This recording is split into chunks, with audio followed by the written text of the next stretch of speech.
qo'llardan, bilak kaf bo'g'imidan kelib chiqadigan bu shishga bu gigroma kasalligi hisoblanadi. Bu asosan bilak kaf bo'g'imini o'rab turadigan bo'g'im kapsulasini ma'lum bir joyi yupqa, ma'lum bir joyi qalin bo'ladi. O'zi aslida norma bo'ladi.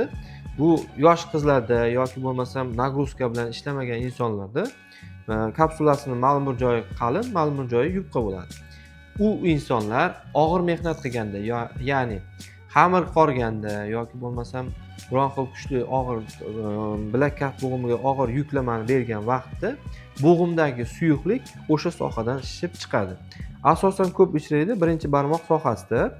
O'sha joyi shishib chiqadi va u og'riq berishni boshlaydi. Bu gigroma kasalligi hisoblanadi. Buni davosi juda ham oddiy. Ba'zida harakatsiz holatga keltirib qo'ysa, o'zi yo'q bo'lib ketadi. Agar yo'q bo'lmasa, og'riqlar kuchli, qo'lga, barmoqlarga uyushish bilan kuzatiladigan bo'lsa, unda kichkina malinvaziv operatsiyasi bor. Mahalliy og'riqsizlantirish ostida gigroma olib tashlanadi va bemor undan qutuladi. Hech qanday og'riqlar bo'lmaydi. Foydali bo'ldimi? Unday bo'lsa, obuna bo'lish esdan chiqmasin.